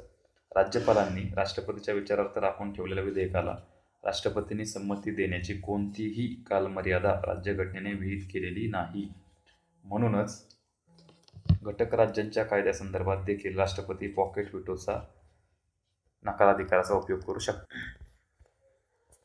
म्हणजे फक्त या बिलासंबंधी राष्ट्रपती पॉकेट व्हेटोचा वापर करू शकतात. या बिलासंबंधी कोणत्या? जिथं जे बिल राज्यपालाने राष्ट्रपतीच्या विचारार्थ राखून ठेवलेले आहे. कारण की त्या विधेयकाला राष्ट्रपतींनी किती दिवसात संमती द्यायची ह्याची कालमर्यादा घटनेने दिलेली नाही. राष्ट्रपतींचा अध्यादेशाचा अधिकार. आता राष्ट्रपतींचा जो अध्यादेश देण्याचा अधिकार आहे तो कलम 123 नुसार राष्ट्रपतींचा संसदेच्या विराम काळामध्ये अध्यादेश जारी करण्याचा अधिकार दिला गेलेला आहे. या अध्यादेशांना संसदेच्या कायद्याप्रमाणे स्थान आणि परिणामकारकता असते, मात्र त्यांचे स्वरूप हे तात्पुरत्या कायद्यांप्रमाणे असते. आता प्रेसिडेंटला जो अध्यादेश करण्याचा अधिकार आहे त्यालाच आपण ऑर्डिनन्स मेकिंग पॉवर असं पण म्हणू शकतो. की हे तरतूद देण्यामागचं कारण काय होतं की इथं स्पष्ट दिलेलं आहे की संसदेच्या विराम काळामध्ये, म्हणजे ज्यावेळेस संसद चालू नसेल किंवा संसदेचं अधिवेशन चालू नसेल त्या काळामध्ये राष्ट्रपती एखाद्या महत्त्वाच्या विषयावर देशापुढील एखाद्या महत्त्वाच्या विषयावर निर्णय घेण्यासाठी या अध्यादेशाचा वापर करू शकतात. परंतु याचं जे स्थान आहे ते तात्पुरत्याच कायद्याप्रमाणे आहे. त्याचबरोबर या अध्यादेशांना संसदेच्या कायद्याप्रमाणे स्थान आणि त्याची परिणामकारकताही दिलेली आहे. आता या अध्यादेशाच्या मर्यादा काय त्या पाहूयात आपण. संसदेच्या दोन्ही सभागृहांचे अधिवेशन सुरू नसेल किंवा दोन्हींपैकी एकाही सभागृहाचे अधिवेशन चालू नसेल, केवळ तेव्हाच राष्ट्रपतींना हा अध्यादेश जारी करता येतो. आता अशी तरतूद का केलेली असेल? आता आपण पाहिले की अध्यादेशाला कायद्याप्रमाणे स्थान आहे. कायदा कधी होतो? ज्यावेळेस संसदेच्या दोन्ही गृहांचं आणि नंतर प्रेसिडेंटचं त्याला मान्यता मिळते. परंतु अशा कंडिशनमध्ये ज्यावेळेस संसदेच्या दोन्ही सभागृहांचं अधिवेशन चालू नसेल किंवा एकाचं असेल पण दुसऱ्याचं नसेल, बरोबर, तर अशा वेळेस तो कायदा जरी संसदेला लगेच इमर्जन्सीमध्ये कायदा बनवायचा असेल तर तो होऊ शकत नाही. म्हणून संसदेचं अधिवेशन चालू नसतानाही कायदा बनवता यावा संसदेला, म्हणून राष्ट्रपतींना हा ऑर्डिनन्स मेकिंगचा पॉवर दिलेली आहे. प्राप्त परिस्थितीमध्ये तात्काळ कृती करणे आवश्यक असल्याबाबत समाधान झाल्याची खात्री झाल्यानंतर राष्ट्रपती अध्यादेश काढू शकतात. कोणती? थोडक्यात राष्ट्रपतींचं समाधान. संसद ज्या विषयांबाबत कायदा करू शकते त्याच विषयांबाबत राष्ट्रपती अध्यादेश जारी करू शकतात. म्हणजे ज्या विषयांवर संसदेला कायदा करण्याचा अधिकार आहे फक्त त्याच विषयांवर राष्ट्रपती अध्यादेश जारी करू शकतात. राष्ट्रपतींनी काढलेले प्रत्येक अध्यादेश संसदेचे कामकाज पुन्हा सुरू झाल्यानंतर दोन्ही गृहांसमोर ठेवले जातात किंवा ठेवावे लागतात. अध्यादेशाला जर दोन्ही गृहांनी मान्यता दिली तर त्यांचे कायद्यात रूपांतर होते. परंतु संसदेने याबाबत कोणतीच कृती केली नाही तर संसदेची पुनर्स्थापना झाल्यापासून 6 आठवड्यांच्या नंतरनं अध्यादेश रद्द होतो. 6 वीक हे तुम्ही लक्षात घेतलं पाहिजे. थोडक्यात याच्यावर पण बरेच प्रश्न विचारले गेलेले आहेत. म्हणजे ज्यावेळेस राष्ट्रपतींनी अध्यादेश काढला त्याच्यानंतर ज्यावेळेस संसदेचं कामकाज पुन्हा सुरू झालं तर ते संसदेचं कामकाज पुन्हा सुरू झाल्यानंतर संसदेच्या दोन्ही सभागृहांनी त्याला मान्यता देणं आवश्यक आहे. आणि जर संसदेच्या दोन्ही सभागृहांनी त्याच्यावर काहीच कृती नाही केली किंवा मान्यता दिली गेली नाही तर पुनर्स्थापना संसदेची झाल्यापासून 6 आठवड्यांच्या आत जर त्याला मान्यता दिली गेली नाही तर ते 6 आठवड्यानंतर अध्यादेश काय होणार आहे? रद्द होणार आहे. राष्ट्रपती कोणत्याही वेळी अध्यादेश मागे घेऊ शकतात. अध्यादेश जारी करण्याचा राष्ट्रपतींचा अधिकार हा स्वविवेकाधीन अधिकार नाही. केवळ पंतप्रधानांच्या अध्यक्षतेखाली मंत्रिमंडळाच्या सल्ल्यानेच राष्ट्रपती अध्यादेश जारी करू शकतात किंवा मागे घेऊ शकतात. आता जर राष्ट्रपतींचा विचार केला तर खूप कमी राष्ट्रपतींना स्वेच्छाधीन अधिकार अगदी नगण्य प्रमाणात मानता येते. जिथं आपण म्हणतो राष्ट्रपतीची मर्जी, राष्ट्रपतींनी एखादा अध्यादेश जारी करणं किंवा विधेयकाला मान्यता देणं, तर बऱ्याच वेळा ह्या गोष्टी कोणाच्या असतात? मंत्रिमंडळाच्या सल्ल्यानेच होतात. इव्हन इमर्जन्सीचा विचार केला तरी सुद्धा. तर अशा पद्धतीने राष्ट्रपती कधीही अध्यादेश मागे घेऊ शकतात. हे जरी सेंटेन्स बरोबर असलं तरी पण ते केवळ मंत्रिमंडळाच्या सल्ल्यानेच ते घेऊ शकतात. अध्यादेश जारी करण्याबाबत भारतीय राष्ट्रपतींना असलेले अधिकार हे असाधारण असून अमेरिका, इंग्लंड अशा जगातील बहुतांश लोकशाही राज्यघटनांमध्ये देखील ते आढळत नाही. म्हणजे जो अध्यादेशाची तरतूद, ऑर्डिनन्सची तरतूद इंडियामध्ये केली आहे ती अमेरिका असेल, इंग्लंड असेल अशा इतर देशांमध्ये नाही. राष्ट्रपतीचा दयेचा अधिकार. कलम 72 नुसार राष्ट्रपतींना एखाद्या अपराधी व्यक्तीला दया दाखवण्याचा अधिकार आहे. किती? कलम 72. केंद्रीय कायद्याच्या विरोधात केलेल्या गुन्ह्यांमुळे झालेली शिक्षा किंवा शिक्षादेश. त्याच्यानंतर कोर्ट मार्शल किंवा सैनिकी न्यायालयाने झालेली शिक्षा आणि मृत्यूदंडाची किंवा फाशीची शिक्षा. तर प्रेसिडेंटच्या बाबतीत थोडक्यात एकच लक्षात ठेवा की प्रेसिडेंट कोणत्याही गोष्टींना माफ करू शकतो. एनी कोणत्याही गोष्टींना प्रेसिडेंट माफ करू शकतो. इतकंच एक सेंटेन्स साधं लक्षात ठेवा. राष्ट्रपतींचा दयेचा अधिकार हा एक कार्यकारी अधिकार असून तो न्यायदंडापासून स्वतंत्र आहे. राष्ट्रपती या अधिकाराचा वापर करत असताना अपीलाचे न्यायालय म्हणून कार्य करत नाहीत. हे मेन लक्षात घ्या की राष्ट्रपतीचा दयेचा अधिकार हा न्यायिक अधिकार नाही, तर तो एक्झिक्युटिव्ह म्हणजे कार्यकारी अधिकार आहे. आता ह्या सेंटेन्समध्ये बऱ्याच वेळा आपलं कन्फ्युजन होतं की दयेचा अधिकार आहे, न्यायिक अधिकारासारखा वाटतो, परंतु कार्यकारी तो अधिकार आहे, एक्झिक्युटिव्ह आहे तो न्यायालयीन अधिकार नाही आणि तो ज्युडिशरीपासून खूप वेगळा आहे, हे लक्षात घ्या. आणि राष्ट्रपती या अधिकाराचा वापर अपीलाचे न्यायालय म्हणून करत नाही. ही खूप महत्त्वाची गोष्ट आहे की एखाद्याला शिक्षा झाली आणि त्याचं अपील म्हणून राष्ट्रपतींकडं येणं, मग राष्ट्रपतीने त्याच्यावर निर्णय देणं असं होत नाही. म्हणून अपीलाचे न्यायालय असं म्हणून राष्ट्रपती काम करत नाही, हे पण आपण लक्षात घेतलं पाहिजे. आता राष्ट्रपतींचा जो दयेचा अधिकार आहे त्याच्यामध्ये 5 तरतुदी आहेत. पहिलं म्हणजे क्षमा करणे, दुसरं शिक्षा सौम्य करणे, तिसरं शिक्षेत सूट देणे, चौथं विश्राम करणे आणि 5वं शिक्षा तहकुबी करणे. अशा 5 प्रकारच्या तरतुदी या राष्ट्रपतींच्या दयेच्या अधिकाराअंतर्गत येतात. पहिलं आहे क्षमा करणे. क्षमा करण्याला आपण काय म्हणू शकतो? पार्डन. क्षमा करण्याला आपण पार्डन असं म्हणू शकतो. क्षमा करणे म्हणजे काय की थोडक्यात त्या व्यक्तीला संपूर्ण दोषातून मुक्त करणे, बरोबर, म्हणजे त्याला पूर्ण सर्व दोषमुक्त करून त्याला देणे, त्याला आपण क्षमा करणे किंवा पार्डन असं म्हणू शकतो. शिक्षा सौम्य करणे यालाच आपण कम्युटेशन असंही म्हणू शकतो. शिक्षा सौम्य करणे म्हणजेच कम्युटेशन. म्हणजे काय, तर एखादी शिक्षा दिली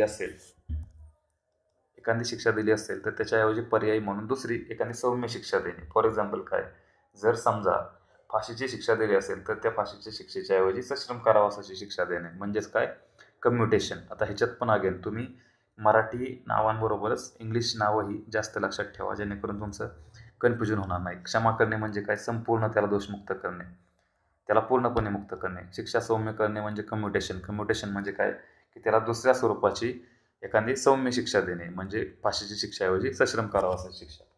तिसरं आहे शिक्षेत सूट देणे, त्यालाच आपण रिमिशन असंही म्हणू शकतो. शिक्षेत सूट देणे म्हणजेच रिमिशन. ओके, तर रिमिशन म्हणजे काय की जसं आपण कम्युटेशनमध्ये पाहिलेलं की शिक्षेच्या स्वरूपात बदल करतो आपण, पण तो रिमिशनमध्ये काय करतो, शिक्षेच्या स्वरूपात बदल नाही करीत, ती फक्त शिक्षेचा कालावधी कमी करतोय आपण. म्हणजे काय, जर एखाद्याला 2 वर्षाची सश्रम कारावासाची शिक्षा दिली असेल तर त्या 2 वर्षाच्या ऐवजी 1 वर्षाची सश्रम कारावासाची शिक्षा करणे, म्हणजे फक्त शिक्षेत सूट देणे, त्याचा कोणताही प्रकारचा शिक्षेत बदल किंवा स्वरूप बदलणे होत नाही. त्याच्यानंतर पुढं आहे विश्राम. विश्रामलाच आपण काय म्हणू शकतो, रेस्पाईट. विश्रामलाच आपण रेस्पाईट असंही म्हणू शकतो.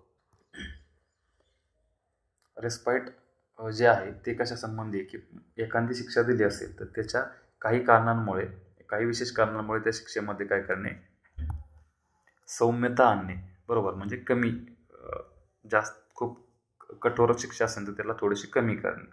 तर हे कशासाठी दिलं जातं मोस्टली रिस्पाईट, जर एखादा गुन्हेगार असेल, त्याची जर शारीरिक दुर्बलता असेल किंवा महिला असेल, गरोदर झाली असेल, तर यासंबंधी रिस्पाईटचा वापर केला जातो. म्हणजेच काय की त्याची थोडीशी शिक्षा सौम्य करणे असंही म्हणलं जाईल, फक्त काही विशेष बाबींमध्येच हे करता येईल. त्याच्यापुढं शिक्षा तहकुबी, त्यालाच आपण रिप्रीव्ह असं म्हणू शकतो. शिक्षा तहकुबीचा अर्थ काय होतो की शिक्षा तहकुबी याचा अर्थ काय होतो की काही कालावधीसाठी ती शिक्षा अंमलबजावणी जी असेल ती थोडीशी स्थगित केली जाते. मग हे फॉर एक्झाम्पल कशासाठी होईल की मोस्टली मृत्यूदंडाची शिक्षा दिली जाईल, तर या मृत्यूदंडाच्या शिक्षेला जर आपण रिप्रयोग केलं तर ते त्यांना वेळ मिळावा की त्यांनी पुढं वरच्या कोर्टामध्ये थोडक्यात अपील करावी किंवा राष्ट्रपतींकडे त्याची अपील करावी, यासाठी दिली जाते. तर अशा पद्धतीने क्षमा करणे म्हणजेच पार्डन, शिक्षा सौम्य करणे कम्युटेशन, शिक्षेत सूट देणे रिमिशन, विश्राम रेस्पाईट आणि शिक्षा तहकुबी म्हणजे रिप्रयोग. तर अशा पद्धतीने हे दयेच्या अधिकाराअंतर्गत हे 5 प्रकार राष्ट्रपतींकडे असतात. पुढं कलम 161 अंतर्गत राज्यपालास देखील दयेचा अधिकार दिलेला आहे. दयेच्या अधिकाराच्या बाबतीत 2च कलमे लक्षात ठेवायची, 72 आणि 161. पुढं आता जो राज्यपालांचा दयेचा अधिकार आहे तो आपण राज्यपालांच्या प्रकरणात पाहू. राष्ट्रपतींचे घटनात्मक स्थान.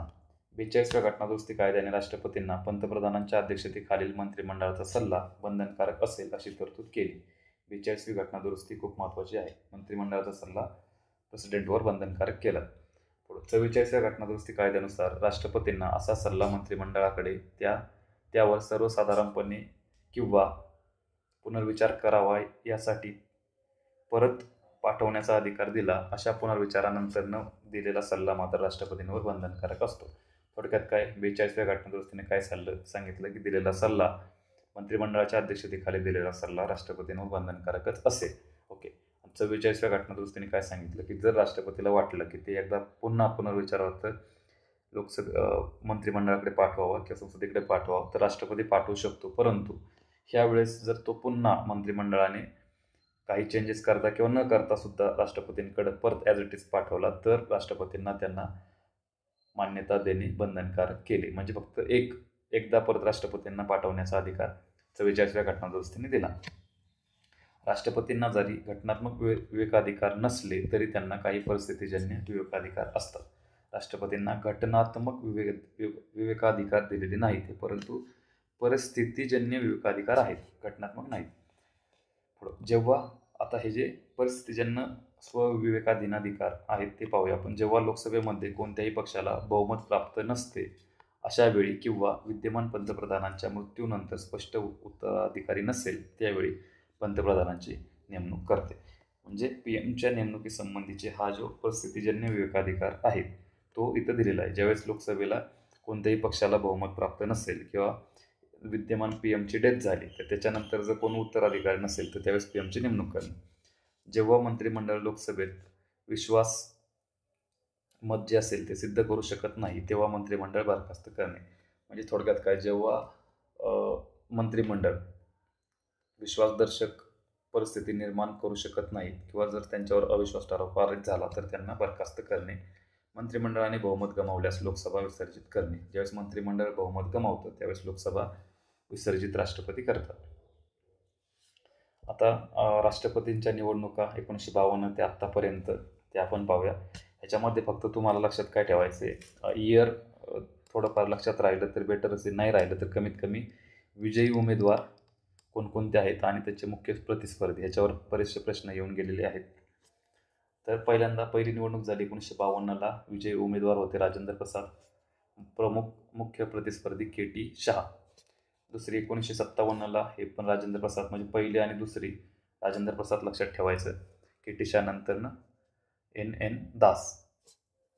1962ला डॉक्टर सर्वपल्ली राधाकृष्णन,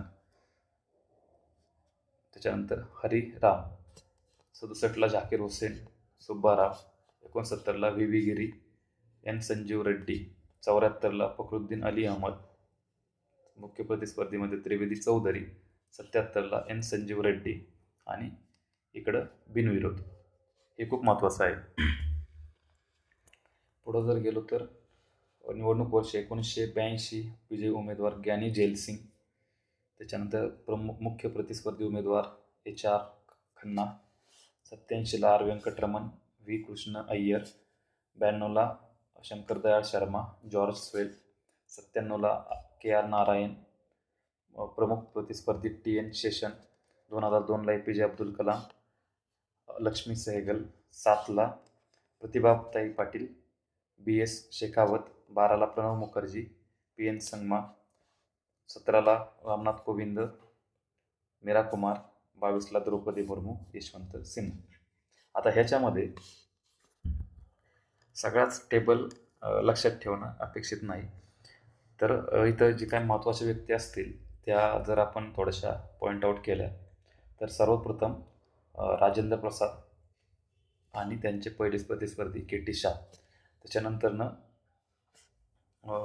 राधाकृष्णन, झाकीर हुसेन, VV गिरी, फखरुद्दीन अली अहमद आणि N संजीव रेड्डी. हे काय महत्त्वाचे, हे पहिले होते ज्यांची निवड ही बिनविरोध झाली. त्याच्यामुळे N संजीव रेड्डी हे खूप महत्त्वाचे आहे. त्याचबरोबर इथं व्ही गिरींना मुख्य प्रतिस्पर्धी म्हणून एन संजीव रेड्डी होते, जे नंतरनं पुन्हा काय झाले, प्रेसिडेंट झाले. तर अशा गोष्टी फक्त आपण रिलेट करू शकता. पुढं इकडं ज्ञानी झैलसिंग, मुख्य प्रतिस्पर्धी HR खन्ना, वेंकटरमण, कृष्णास्वामी अय्यर, शंकर दयाळ शर्मा. हे महत्त्वाचं आहे का, तर पुढं जॉर्ज फेल हे प्रमुख प्रतिस्पर्धी होते. जॉर्ज फेल इंग्लिश नाव असल्यामुळे हे महत्त्वाचं आहे. पुढं RK नारायण हे महत्त्वाचं आहे, कारण की TN शेषन हे खूप महत्त्वाची व्यक्ती, महत्त्वाचं नाव, हे पण लक्षात ठेवायचं. APJ अब्दुल कलाम, प्रतिभा पाटील यांच्याबरोबर BS शेखावत हे महत्त्वाचं नाव आहे. प्रणव मुखर्जी, आता हे लेटेस्टचं माहीत असलं पाहिजे, PA संगमा, रामनाथ कोविंद, मीरा कुमार आणि द्रौपदी मुर्मू, यशवंत सिन्हा. तर अशा पद्धतीने थोडंसं लॉजिकली जर तुम्ही लक्षात ठेवलं आणि ज्या प्रेसिडेंटच्या काळात एखादा महत्त्वाचा इन्सिडन्स घडलेला असेल किंवा ज्याचं कार्य जास्त इम्पॅक्टफुल पॉझिटिव्ह असेल, तर अशावरही प्रश्न विचारले जाऊ शकतात. तर अशा प्रकारे आपण प्रेसिडेंट म्हणजेच राष्ट्रपतीचा टॉपिक एकदम डिटेल्समध्ये पाहिला आहे. इथं अगेन कन्सेप्च्युअल थोडाफार पार्ट आहे, तो विटोचा असेल किंवा दयेच्या 5 जे मार्ग आहेत त्याचा असेल आणि बाकीचे फॅक्च्युअल गोष्टी असतील. तर फॅक्च्युअल गोष्टीसुद्धा आपण खूप चांगल्या पद्धतीने नोट्समध्ये आपल्या असल्या पाहिजेत आणि आपल्या थोड्या शॉर्ट नोट्स असतील एकदम सिम्पली 1 पेज 2 पेजच्या, तर तिथे अजून बेटर होत जाईल. आता राष्ट्रपतींबरोबर पुढचं जे व्हिडिओ आपण रेकॉर्ड करतोय तो डायरेक्टली गव्हर्नरचा करणार आहे. म्हणजे मी इंट्रोच्या लेक्चरमध्ये सांगितल्याप्रमाणे आपण कम्पॅरिझनमध्ये सिलेबस कव्हर करून घेणार आहे. इथून पुढचा राष्ट्रपतीपर्यंतचा सिलेबस हा कम्पॅरिझनचा त्याच्यात काही संबंध नव्हता, तो पूर्ण वेगवेगळा टॉपिक होता. FR असतील, DPSP वगैरे असतील. परंतु इथून पुढं प्रेसिडेंट, त्याच्याबरोबर पुढचा टॉपिक आता व्हाईस प्रेसिडेंट घेऊ आणि मग गव्हर्नर. तर अशा पद्धतीने पुढं जाणार. त्याच्यानंतर केंद्राचे मंत्रिमंडळ पाहिलं की राज्याचे मंत्रिमंडळ पाहू. त्याच्यानंतर केंद्राची आपली संसद पाहिली की इकडं राज्य विधिमंडळ पाहायचं, सुप्रीम कोर्ट पाहिलं की हायकोर्ट पाहायचं. अशा पद्धतीने आपण जी लेक्चरची सिरीज आहे ती पुढं चालवणार आहोत. राष्ट्रपती या टॉपिकवरील PYQ पाहूया. पहिला आहे योग्य कथने किंवा विधाने ओळखा. राज्यसेवा मुख्य परीक्षा जानेवारी 24ला विचारलेला प्रश्न आहे. पहिलं सेंटेन्स बघूया. राष्ट्रपतींच्या महाभियोगामध्ये संसदेच्या कोणत्याही सभागृहाचे नामनिर्देशित किंवा नियुक्त सदस्य सहभागी होऊ शकतात. तर नामनिर्देशित व नियुक्त असे दोन्हीही सदस्य महाभियोगामध्ये सहभागी असतात, म्हणून हे विधान बरोबर आहे. पुढं राष्ट्रपतींच्या महाभियोगामध्ये राज्यांच्या विधानसभांचे निर्वाचित सदस्य सहभागी होऊ शकत नाही. तर हेही सेंटेन्स बरोबर आहे, कारण की महाभियोग प्रक्रियेमध्ये निर्वाचित सदस्य सहभागी होऊ शकत नाहीत, परंतु निर्वाचित सदस्य हे निवडीमध्ये सहभागी असतात. म्हणून दोन्ही विधाने बरोबर, म्हणजेच अ आणि ब दोन्ही बरोबर हे आपलं उत्तर असेल. खालीलपैकी कोणत्या कारणांमुळे भारतातील एखाद्या राज्याचा मुख्यमंत्री हा राष्ट्रपतींच्या निवडणुकीमध्ये मतदान करण्यास पात्र ठरू शकत नाही? PSI मेन्स ऑक्टोबर 23ला विचारलेला प्रश्न आहे. म्हणजे खाली आपल्याला 4 कारणं दिली. त्या 4 कारणांपैकी कोणतं एखादं कारण असेल तर एखाद्या राज्याचा मुख्यमंत्री हा त्या राष्ट्रपतींच्या निवडणुकीमध्ये मतदान करण्यास पात्र ठरू शकणार नाही. तर पाहूया आपण. जर तो स्वतःच निवडणुकीचा उमेदवार असेल तरीही तो मतदान करू शकतो. जर त्याचे बहुमत सिद्ध व्हायचे असेल तरीही तो मतदान करू शकतो. परंतु जर तो राज्य विधिमंडळाच्या वरिष्ठ सभागृहाचा सदस्य असेल, वरिष्ठ म्हणजे काय, विधान परिषद, तर विधान परिषदेचे सदस्य हे भारताच्या राष्ट्रपतींच्या निवडणुकीच्या मतदानामध्ये सहभागी होत नाहीत किंवा ते सहभागी होऊ शकत नाही. जर तो काळजीवाहू मुख्यमंत्री असेल तरी पण तो होऊ शकतो. तर वरिष्ठ सभागृह म्हणजे विधान परिषदेचा सदस्य हा येत नाही, कारण की निवडणुकीमध्ये फक्त निर्वाचित सदस्यांचाच समावेश असतो. भारताच्या राष्ट्रपतींच्या निर्वाचक मंडळासाठी संबंधी खालील विधाने विचारात घ्या. मेन्स ऑक्टोबर 23ला विचारलेला प्रश्न आहे. म्हणजे जे राष्ट्रपतींचं निर्वाचक मंडळ आहे त्याच्या संबंधी खाली 4 आपल्याला उदाहरणं दिल्यात, त्याच्यातली बरोबर आपल्याला शोधायचं. तर पहिलं पाहूया. संसदेच्या दोन्ही सभागृहातील निवडून आलेले सदस्य. तर निर्वाचित म्हणजे निवडणुकीसाठी दोन्ही गृहातील निर्वाचित सदस्य, निवडून म्हणजे निर्वाचित सदस्य असतात. पुढं राज्य विधिमंडळांमधील निवडून आलेले सदस्य, हेही बरोबर आहे. पुढं राज्यातील विधान परिषदेचे सदस्य, विधान परिषदेचे सदस्य येत नाहीत, म्हणून 3 चुकीचं. दिल्ली व पुदुच्चेरी या केंद्रशासित प्रदेशांच्या विधानसभांतील निवडून आलेले सदस्य बरोबर आहे. कारण की आपण जर निर्वाचित मंडळ किंवा राष्ट्रपतीच्या निवडणुकीची प्रक्रिया जर पाहिली तर त्याच्यामध्ये सर्व इलेक्टेड म्हणजेच निवडून आलेले सदस्य सहभागी होऊ शकतात. आपल्याला योग्य शोधायचे म्हणून 1, 2 व 4 म्हणजेच पर्याय क्रमांक 3 हे आपलं उत्तर असेल. भारतीय राष्ट्रपतीच्या निवडणुकीबाबतचे विवाद कोण सोडवते? तर आपण पाहिलं की राष्ट्रपतीच्या निवडणुकीबाबतचे विवाद हे 100% सर्वोच्च न्यायालय सोडवणारे, उच्च न्यायालय नाही, संसदीय नाही आणि निर्वाचन आयोगही नाही, म्हणून सर्वोच्च न्यायालय पर्याय क्रमांक 1 हे आपलं उत्तर येईल. योग्य कथने ओळखा. एसओ मेन्स ऑक्टोबर 23 विचारलेला प्रश्न आहे. आहे भारतीय पोस्ट ऑफिस दुरुस्ती विधेयकाच्या संदर्भात 1986 मध्ये राष्ट्रपती ज्ञानी झैल सिंग यांनी पॉकेट व्हिटोचा वापर केला होता. तर हे बरोबर आहे. म्हणजे पोस्ट विधेयक दुरुस्ती जी होती त्याच्यामध्ये 1986 साली ज्ञानी झैल सिंग हे त्यावेळेचे राष्ट्रपती होते, त्यांनी काय केलं तर पॉकेट व्हिटोचा वापर केलेला होता. संविधान दुरुस्ती विधेयकाच्या संदर्भात राष्ट्रपतींना नकाराधिकार किंवा व्हिटो अधिकार नसतो. बरोबर आहे. कारण की संविधान दुरुस्ती विधेयकाला मान्यता देणे हे राष्ट्रपतींवर बंधनकारक असते, म्हणून ब सेंटेन्स योग्य आहे. म्हणून अ व ब दोन्हीही असं पर्याय क्रमांक 3 हे आपलं योग्य उत्तर येईल. खालीलपैकी अयोग्य कथन ओळखा, म्हणजे चुकीचं ओळखायचं आहे. फॉरेस्ट मेन्स एप्रिल 23 विचारलेला प्रश्न आहे. पहिलं पाहूया. दयेसाठी याचिकाकर्त्याला राष्ट्रपतींकडून तोंडी सुनावणी घेण्याचा अधिकार नाही. तर हे बरोबर आहे की तोंडी सुनावणीचा अधिकार नाही, फक्त लेखीच द्वारे हे चालू शकतं. राष्ट्रपती हे त्यांच्या माफीच्या आदेशाची कारणे देण्यास बांधील आहेत असं सांगितलेलं आहे, पण हे चुकीचं आहे. राष्ट्रपती हे त्यांच्या माफीच्या आदेशाची कारणे देण्यासाठी बांधील नाही. पुढं माफीचा अधिकार राष्ट्रपतींनी केंद्रीय मंत्रिमंडळाच्या सल्ल्यानुसार वापरला पाहिजे. बरोबर आहे. राष्ट्रपतींच्या क्षमेच्या अधिकाराच्या वापरासाठी सर्वोच्च न्यायालयाने विशिष्ट मार्गदर्शक तत्त्वे मांडण्याची गरज नाही. हे सुद्धा बरोबर आहे. राष्ट्रपती स्वतःच्या विवेकाधिकारानुसार हे क्षमेच्या अधिकाराचा वापर करू शकतात, म्हणून चुकीचं ओळखायचे पर्याय क्रमांक 2 हे आपलं योग्य उत्तर असेल. भारताच्या राष्ट्रपतीवरील महाभियोगाबाबत खालीलपैकी कोणती विधाने चुकीची आहे असं विचारले. राज्यसभा मुख्य जानेवारी 23 विचारलेला प्रश्न आहे. म्हणजे जी महाभियोग प्रक्रिया भारताच्या राष्ट्रपतींवर होती तर त्यासंबंधी चुकीची विधानं ओळखायची. पहिलं पाहूया. राष्ट्रपतीने घटनेचा भंग म्हणजेच व्हायोलेशन ऑफ द कॉन्स्टिट्यूशन केल्यास महाभियोग प्रक्रियेद्वारा त्यांना पदावरून दूर करता येऊ शकते. मात्र राज्यघटनेचा भंग म्हणजे काय याची व्याख्या राज्यघटनेत कोठेही केलेली नाही. हे बरोबर आहे. आता बघा, महाभियोगाचा इतका मोठा जो गोष्ट दिलेली आहे तर त्याची व्याख्या जी आहे ती व्याख्या घटनेत कुठंच दिलेली नाही. मग महाभियोग चालवला जातो. राष्ट्रपती म्हणजे भारताचा प्रथम नागरिक राष्ट्रपती सुद्धा त्या महाभियोग चालवल्यानंतर पदावरून दूर काढता येऊ शकतो, परंतु एक्झॅक्ट महाभियोग म्हणजे काय हे अजून त्याची व्याख्या राज्यघटनेत दिलेली नाही. बरोबर आहे. पुढं महाभियोगाच्या कार्यकाळात राष्ट्रपतीस निलंबित ठेवण्याची तरतूद नाही. हे सुद्धा बरोबर आहे. पुढं संसदेच्या सर्व सभासदांना राष्ट्रपतीच्या निवडीमध्ये आणि महाभियोगामध्ये सहभागी होण्याचा अधिकार आहे. तर बघा, निवडीमध्ये विचारले आणि महाभियोगामध्ये. तर आपण जर विचार केला की निवडीमध्ये कोण असतं, फक्त इलेक्टेड मेंबर्स असतात निवडीमध्ये, म्हणून सर्व हे चुकीचं आहे. आणि महाभियोगामध्ये विचार केला तर महाभियोगामध्ये संसदेचे सर्व सदस्य येतात.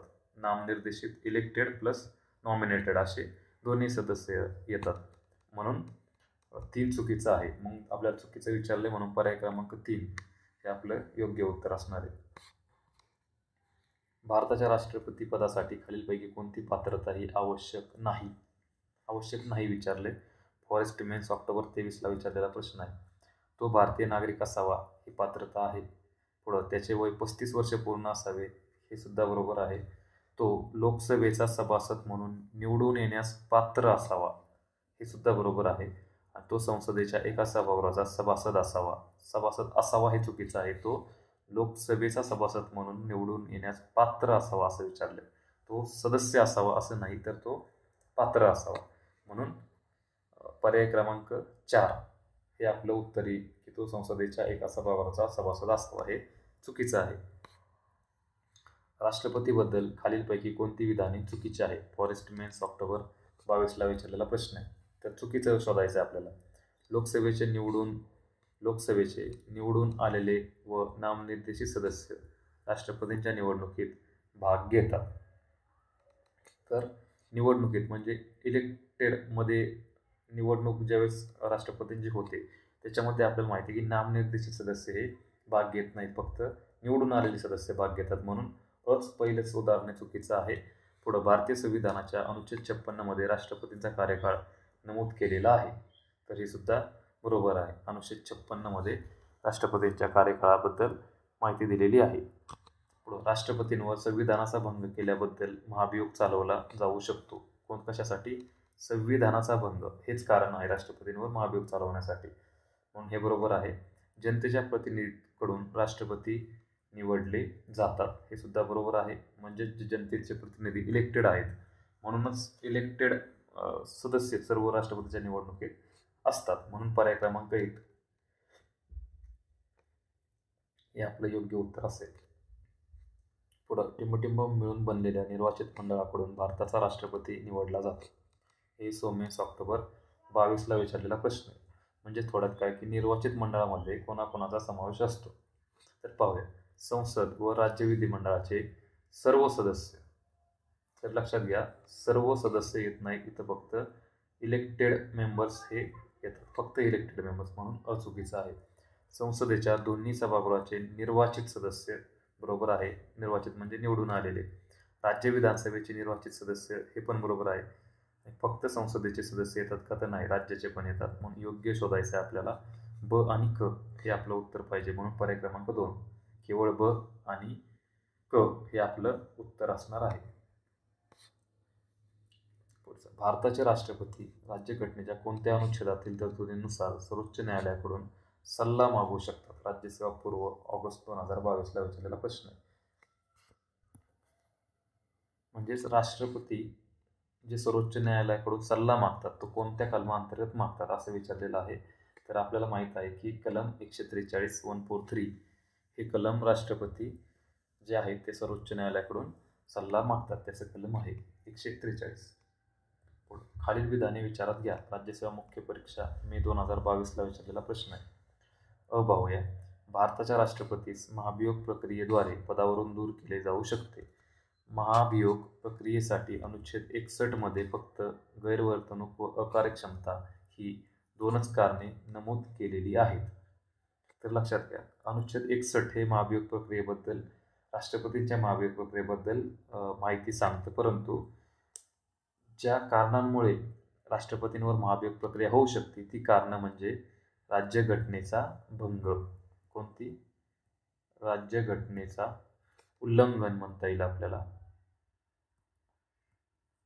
राज्यघटनेचे उल्लंघन किंवा राज्यघटनेचा भंग असं म्हणता येईल. म्हणून अचुकीचं आहे. त्याचे जे कारण आहे ते राज्यघटनेचे उल्लंघन असं आहे. पुढं महाभियोगाचा ठराव संसदेच्या दोन्ही सभागृहांमध्ये विशेष बहुमताने मंजूर होणे आवश्यक असते. म्हणजेच प्रत्येक सभागृहाच्या एकूण सभासद संख्येच्या निम्म्यापेक्षा जास्त बहुमताने आणि हजर राहून मतदान करणाऱ्यांच्या 2/3 सभासदांच्या बहुमताने. तर आपल्याला माहिती आहे की राष्ट्रपतींचा महाभियोगाचा जो ठराव आहे तो महाभियोगाचा ठराव वाचं जे पारित होण्यासाठीचं जे बहुमत आहे ते कोणतं आहे? सभागृहाच्या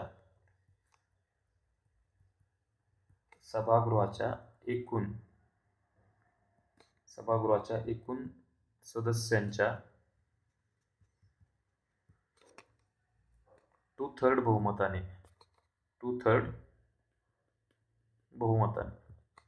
म्हणजे सभागृहाचं जे एकूण सदस्य संख्या आहेत त्यांच्या 2/3 बहुमताने हे दोन्ही सभागृहामध्ये महाभियोगाचा ठराव पारित होणं गरजेचं आहे, परंतु इथं काय दिले, निम्म्यापेक्षा जास्त बहुमताने आणि हजर राहून मतदान करणाऱ्यांच्या 2/3 म्हणून हे चुकीचं आहे. मग आपल्याला योग्य शोधायचं आहे, तर दोन्ही विधाने चुकीची असं असणारा पर्याय क्रमांक 4 हे आपलं उत्तर येईल. खालीलपैकी कोण राष्ट्रपतीच्या निवडणुकीत थेट भाग घेत नाही असे विचारले? राज्यसेवा पूर्व 2021. राष्ट्रपतीच्या निवडणुकीमध्ये कोण थेट भाग घेत नाहीत असं विचारले, तर अ मध्ये लोकसभा व राज्यसभेचे निवडलेले सदस्य. तर माहिती आहे आपल्याला की लोकसभा आणि राज्यसभेचे जे इलेक्टेड मेंबर्स आहेत ते भाग घेतात. राज्याच्या विधानसभांचे निर्वाचित सदस्य सुद्धा भाग घेतात.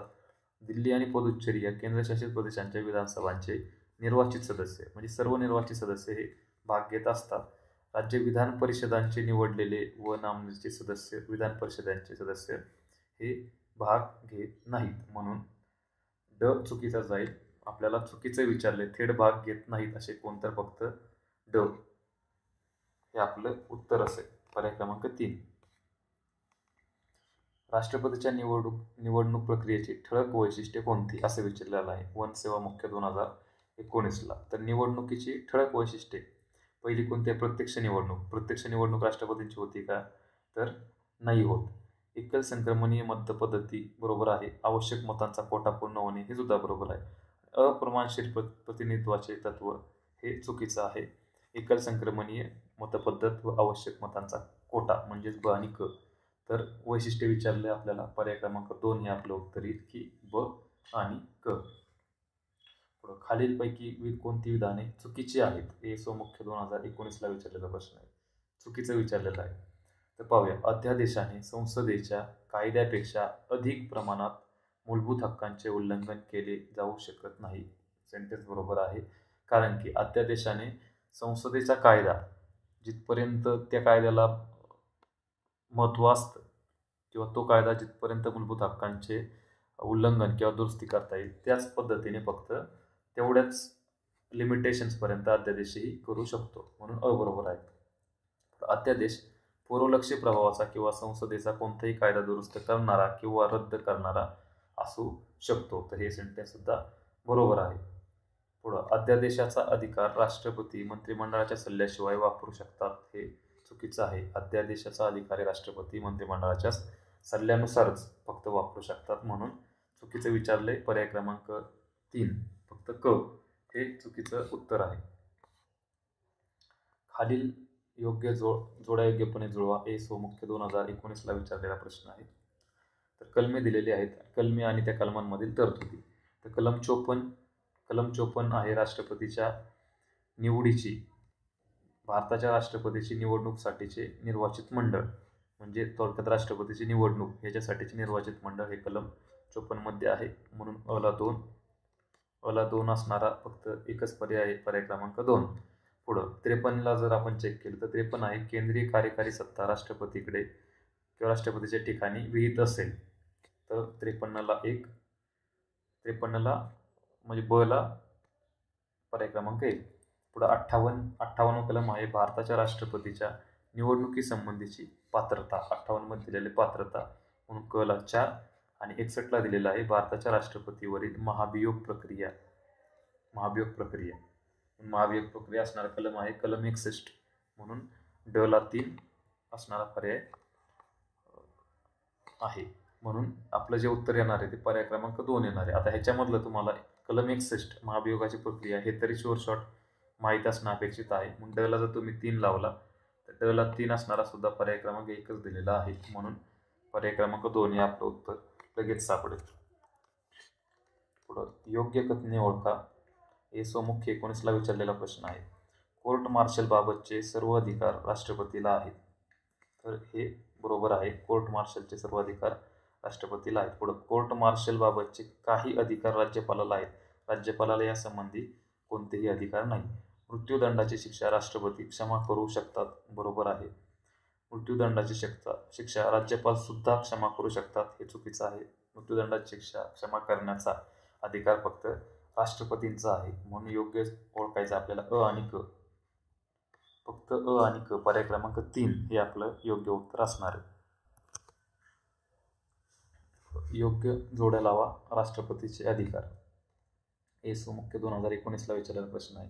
काही कलमं दिलेली आहेत आणि त्याच्यामध्ये त्याच्यातली तरतुदी म्हणजे त्याच्या संबंधीचा राष्ट्रपतींचा अधिकार.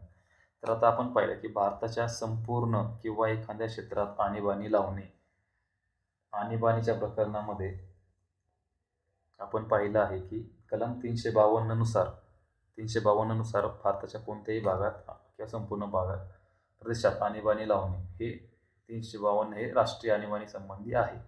त्याच्यानंतर महसूल वितरणाच्या संबंधी आपल्याला माहिती की कलम 354 हे महसुलाचं जे वितरण होतं आणीबाणीच्या काळात त्या संबंधी दिलेलं आहे. मूलभूत अधिकारांच्या अंमलबजावणी स्थगिती हे कलम 359 मध्ये याबद्दल दिलेलं आहे.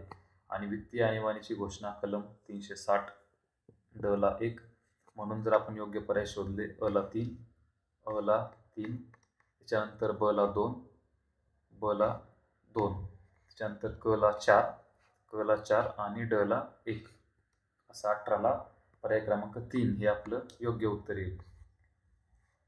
19 भारताचे राष्ट्रपती राज्यसेवा मुख्य परीक्षा 2019ला विचारलेला प्रश्न आहे. तर भारताच्या राष्ट्रपतींबद्दल काही खाली सेंटेन्स दिल्यात तर ते आपल्याला योग्य आहेत का अयोग्य आहेत ते शोधायचे.